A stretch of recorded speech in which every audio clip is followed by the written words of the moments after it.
O principal objetivo de ser cristão na faculdade é de glorificar o nome do Senhor em todo lugar que você estiver. E principalmente, você estar convicto no seu coração daquilo que você crê, dos seus valores e daquilo que você vive. Isso é o principal objetivo de estar em um ambiente tão diversificado. Como ser cristão na universidade? Vem comigo.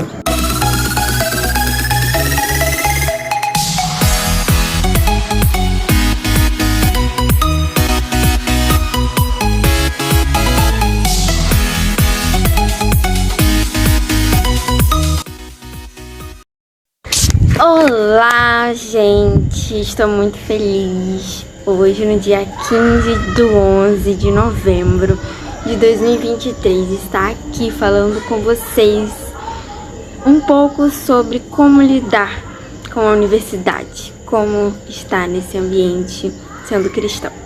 Eu já quero iniciar falando sobre, lendo o versículo Romanos, capítulo 12, versículo 2. E não vos amoldeis ao sistema do mundo, mas transformai-vos pela renovação da vossa mente, para que experimenteis qual seja a boa, perfeita e agradável vontade de Deus. Esse versículo simplesmente foca exatamente em tudo aquilo que nós vamos falar hoje. Primeira dica muito importante para você, meu universitário do coração. Principalmente, gente, para quem faz universidade de humanas. Eu sou de humanas, né? Eu faço faculdade de psicologia. Ou seja, ser cristão e fazer faculdade de psicologia, de fato, é, sim, um desafio muito grande. Porque existem, sim, muitas coisas que divergem e não se encaixam muito com a palavra de Deus, mas não é impossível, gente, não é impossível.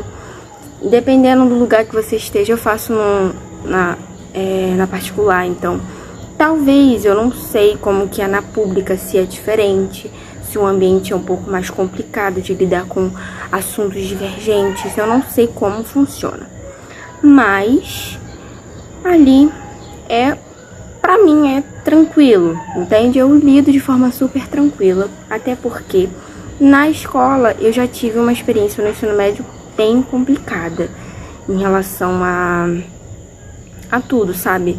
Todos esses assuntos, assim, bem polêmicos da vida atual cristã, sabe? Assuntos como aborto, feminismo, essas coisas bem polêmicas, sabe? Que não se batem com a palavra de Deus. Então, sim, as pessoas te julgam, algumas pessoas te respeitam, por mais que não concordam. Outras pessoas vão, sim, te olhar de cara feia, não vão gostar.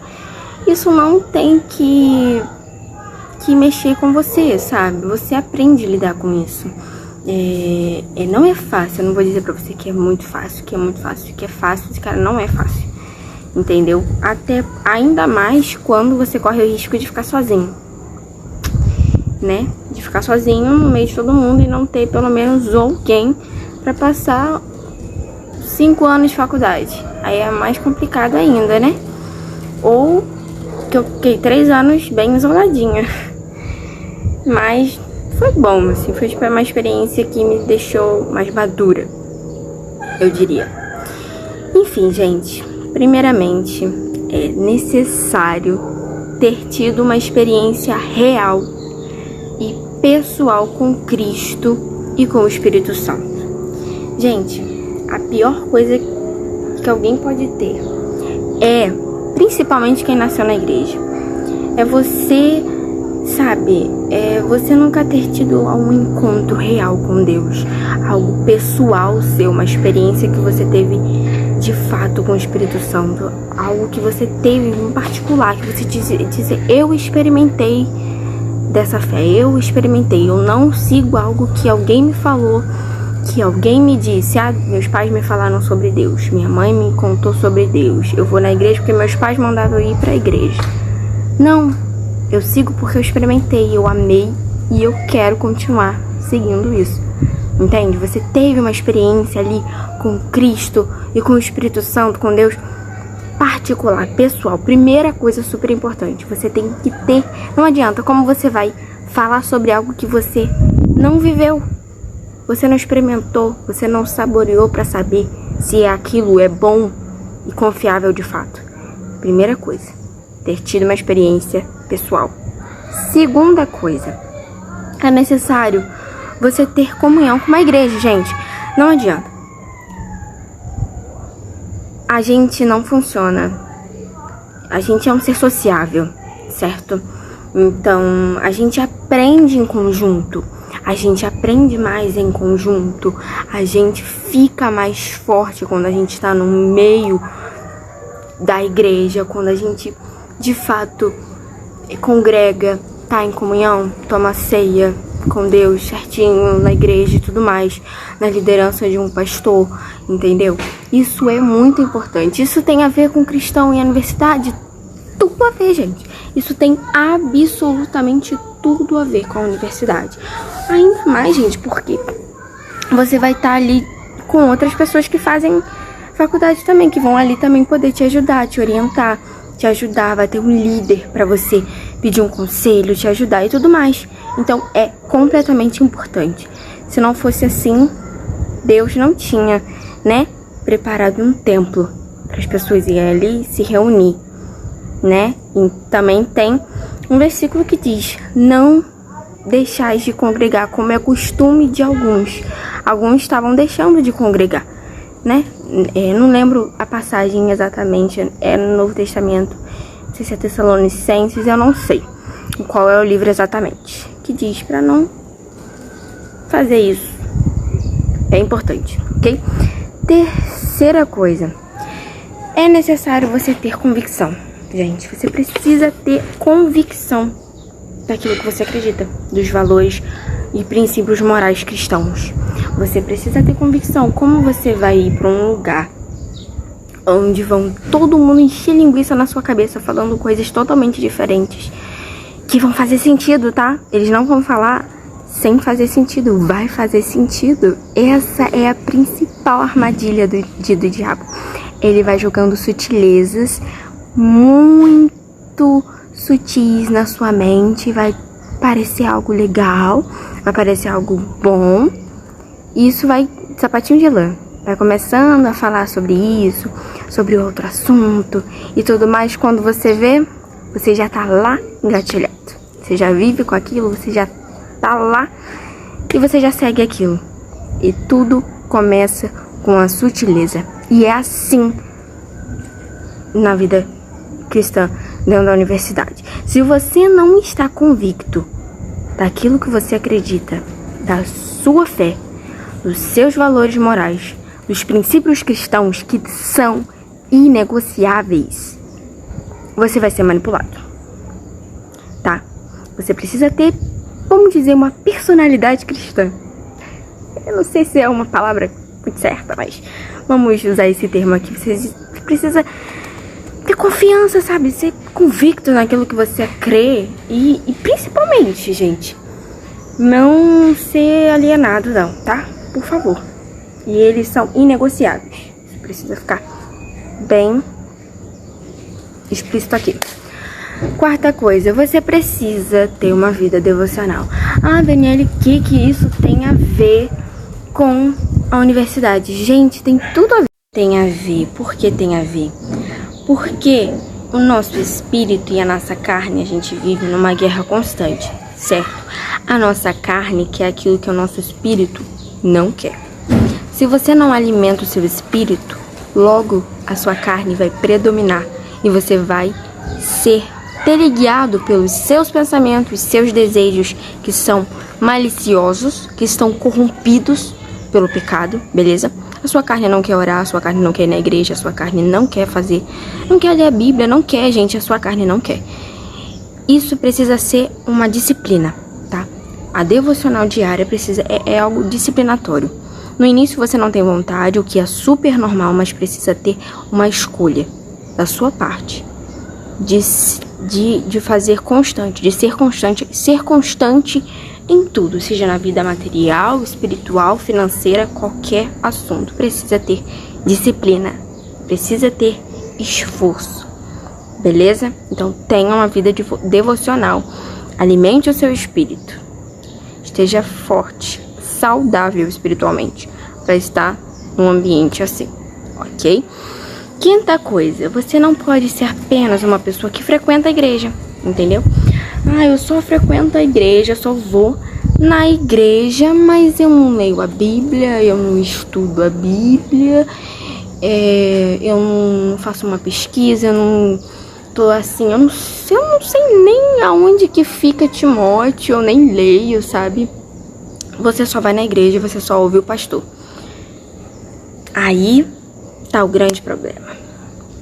O inimigo nem sempre vai querer que você fique longe da igreja. Às vezes ele vai querer que você fique lá achando que tá saudável e você tá anêmico espiritualmente.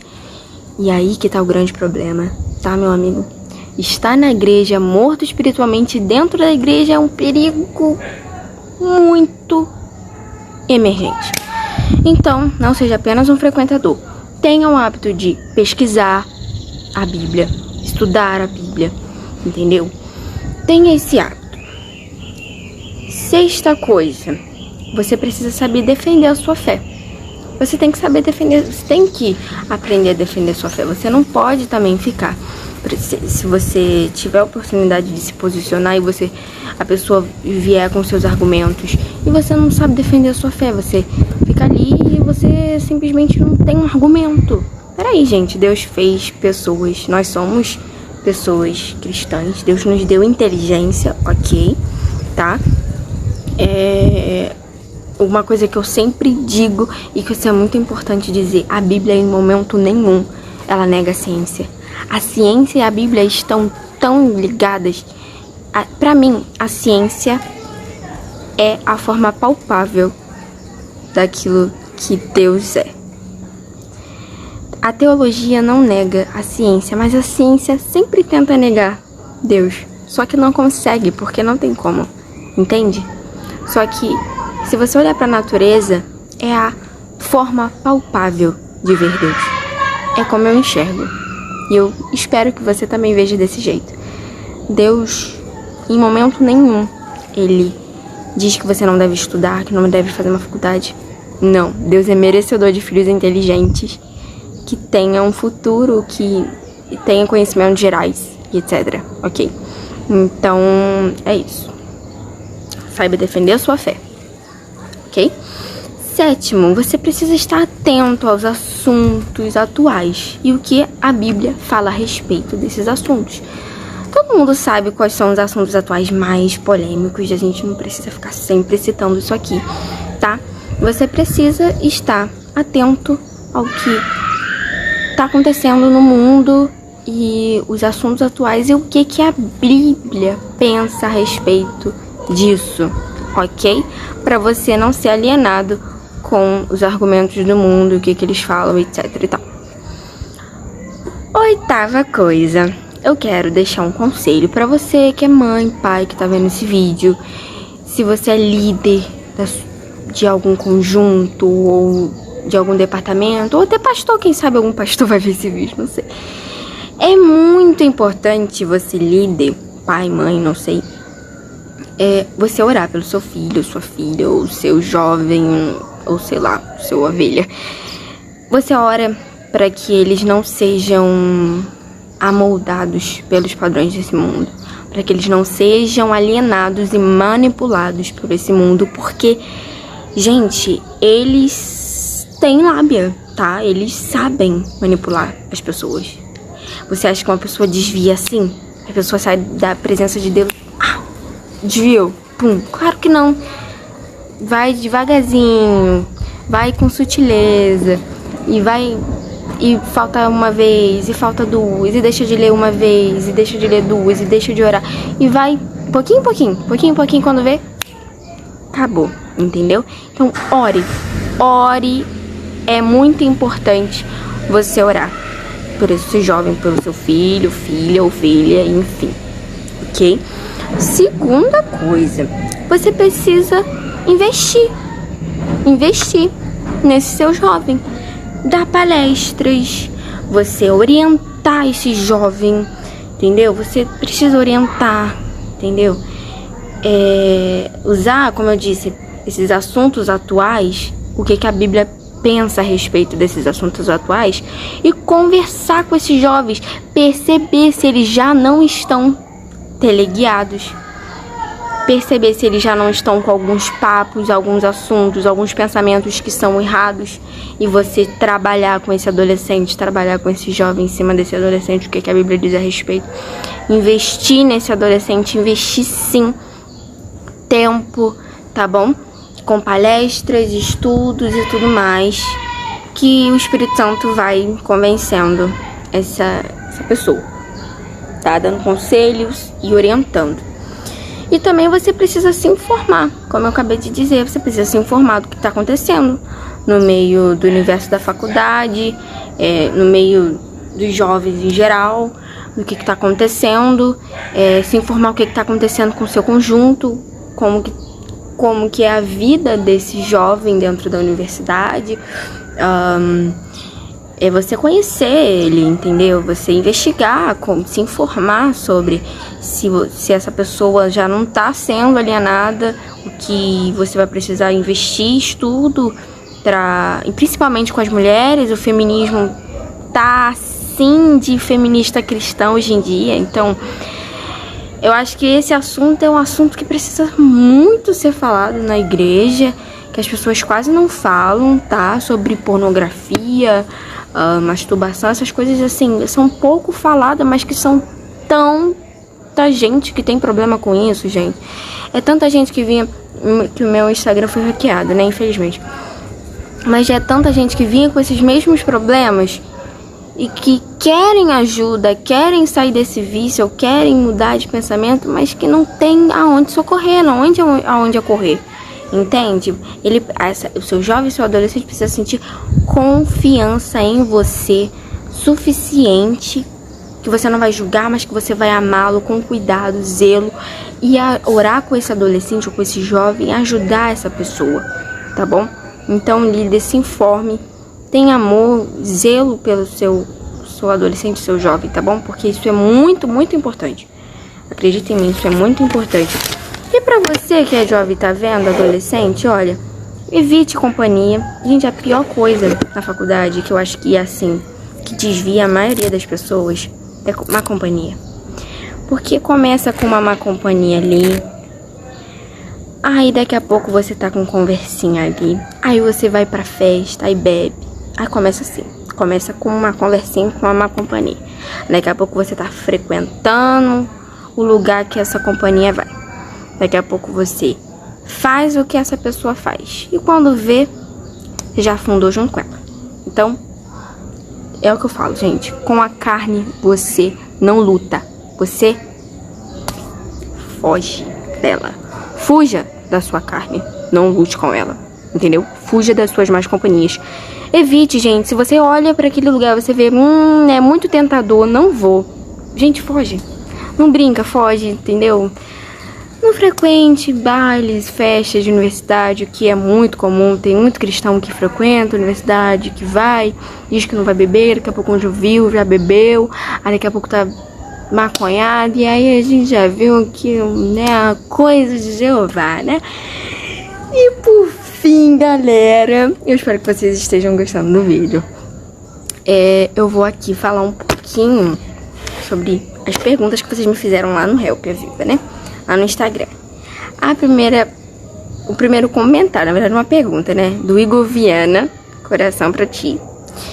Ele disse assim: acredito que o motivo da maioria dos jovens abandonarem a sua fé ao ingressarem no meio acadêmico se dá pelo fato de que a maioria nunca parou para pensar de forma lógica no porquê acreditaram na Bíblia, ou no porquê ela é digna de confiança, por terem uma fé irracional. Então, esse comentário é muito importante, porque realmente tem, como eu disse lá no início, o que adianta você começar a seguir algo que você nem tem certeza se aquilo é verdade, sabe? Se você é essa pessoa que tá assistindo esse vídeo, você não tem certeza de tudo isso, sabe? Você é confuso, você não sabe se isso é verdade, se é isso que você realmente quer pra sua vida, cara, faz prova com isso, sabe? Queira experimentar realmente de coração, sabe? Estudar, ler a Bíblia de verdade, ter uma experiência racional, você não seguir alguma coisa ou querer alguma coisa por sentimento e emoção. As emoções são instáveis, tá? Os sentimentos são instáveis. Não tem como você seguir algo baseado em sentimento. Tem que ser racional, tem que ser pelo seu pensamento racional. Eu sigo Deus porque eu escolhi racionalmente, porque eu entendo que isso é isso e tudo mais, estou convicto. Bom, esse comentário é muito importante. E teve uma pessoa que perguntou assim: como você lidou com alguns professores perseguindo? Então, gente, o ensino médio foi um momento muito difícil na minha vida, em que eu enfrentei, sim, muita perseguição, tá? Eu fiquei sozinha. Eu fiquei muito sozinha, só que eu viveria tudo aquilo novamente. Eu viveria tudo aquilo. Então, se você é essa pessoa que tá aqui e que você tá vivendo algum tipo de perseguição por conta da sua fé, fica tranquilo. Fica tranquilo que Deus tá vendo tudo. Tudo tem um propósito. E todo processo gera uma experiência que vai te amadurecer, que vai servir pra alguma coisa, tá? Eu me tornei uma pessoa muito confiante por conta do que eu passei. Se tem uma coisa... assim, como que eu lidei? Eu sempre tô nem aí pra tudo. Eu sempre fui essa pessoa assim, sabe? Eu sempre tive essa personalidade, tipo assim... eu tô saindo... Eu sou bem relaxadinho pra sair. Por exemplo, eu vou ali na padaria... Eu vou de chinelo, de blusa rasgada, ou a pessoa olhou assim, tá horrível, tá horrível, o problema é seu. Eu gostei, eu tô aqui, eu tô feliz, o problema é seu, você não tem nada com a minha vida, você não paga minhas contas. Basicamente é isso, assim, então, tipo, como eu lidava com isso? Bom, eu não ligava. Simples assim, eu só não ligava, eu só ignorava, sabe? Eu deixava passar, até porque, assim... eu tinha convicção daquilo que eu acreditava e eu sempre tive piano forte, eu sempre tive personalidade forte, então eu nunca fui muito teleguiada, né? E meus pais também sempre, isso é importante, sabe? Meus pais sempre me ensinaram muito a risca, assim, tudo certinho. Meu pai, ele entende bastante da Bíblia, então ele sempre me ensinou, sempre quando vinha algum papo estranho na escola, com o professor falando qualquer coisa sobre de evolução e tal, eu chegava pro meu pai e falava: pai, então, falou isso, ele vinha com a palavra de Deus, me ensinava, me orientava. Então eu acredito que tudo isso contribuiu, tá? Pra lidar com essa perseguição na coisa. Então, como eu lidei? Simples, eu não liguei. Eu não lidei, eu só caguei mesmo, ignorei. A outra pergunta: isso afetou sua mente? Se sim, como você lidou com isso? Vamos lá, no fundamental, o feminismo afetou, sim. O feminismo afetou. Por que afetou? Eu não estava com a minha vida espiritual lá, aquelas coisas, tá? Não estava com a minha vida espiritual lá, aquelas coisas. Eu nem era batizada com o Espírito Santo ainda. Eu ainda nem tinha tido aquela experiência que eu disse no início, aquela experiência pessoal com o Espírito Santo, com Deus e tal. Então, aquilo afetou, sim. Eu já me intitulei feminista. Que fase? Eu já me intitulei feminista, mas eu era uma feminista inocente, entendeu? Esse é o problema. Eu seguia algo que eu nem sabia que significava. Eu simplesmente seguia algo que eu nem sabia que significava. Então aí tá a relação de você também, líder ou pessoa que tem amigo que segue aquela coisa. Não julga essa pessoa. Às vezes faz sentido para aquela pessoa, entende? Por quê? Vamos lá. Eu não sou feminista, mas também sou totalmente sou contra o feminismo, mas também sou totalmente contra o machismo, entendeu? Eu sou uma mulher que ama as outras mulheres e é super a favor dos direitos das mulheres, mas isso não me faz ser feminista, entendeu? Isso não me faz ser feminista porque o feminismo... Eu não sei porque que eles dizem que é a favor das mulheres, sendo que eu acho que a última coisa que elas são é a favor das mulheres, entendeu? Porque elas querem fazer a mulher virar macho, carregar peso e tal. Entendeu? Então, assim, até porque elas são muito... Assim, elas são totalmente anticristãs. Então, como que eu lidei com isso? Me afetou? Afetou. Como eu lidei com isso? Meus pais. Meu pai em específico. Ele veio e me orientou. Entendeu? Eu não tenho pai cristão. Então vai você e pesquisa. Aí eu pesquisei. Entendeu? Eu falei, porque eu não gosto de uma machista, eu não vou cozinhar. Meu pai ficava... Aí meu pai vinha e falava comigo e tal. Então isso me orientou, ele me orientou. Mas mesmo assim, isso não foi suficiente pra me mudar de pensamento, não. Eu sou bem teimosa. Então eu fui procurar mesmo. Eu comprei o livro da Ana Campaiolo, Feminismo, Perversão e Superversão. E aí foi através disso que eu parei de ser feminista. Entendi que é a grande mentira, que na verdade o feminismo não passa de uma grande piada, que não ajudou para as mulheres coisa nenhuma. Inclusive, se alguém quiser saber sobre voto e essas coisas, não foi o feminismo que te deu voto, tá? É polêmico, mas enfim. Então, tem uma história bem grande, um contexto histórico sobre o feminismo bem longo, porque que eu não sou. Mas sou super feminina e sou super a favor das mulheres, detesto o machismo, Deus também detesta e tamo junto. E sim, como você lidou com isso? Como eu disse, eu fui atrás e pesquisei. Basicamente foi isso, eu espero que vocês tenham gostado. Um beijo no seu coração.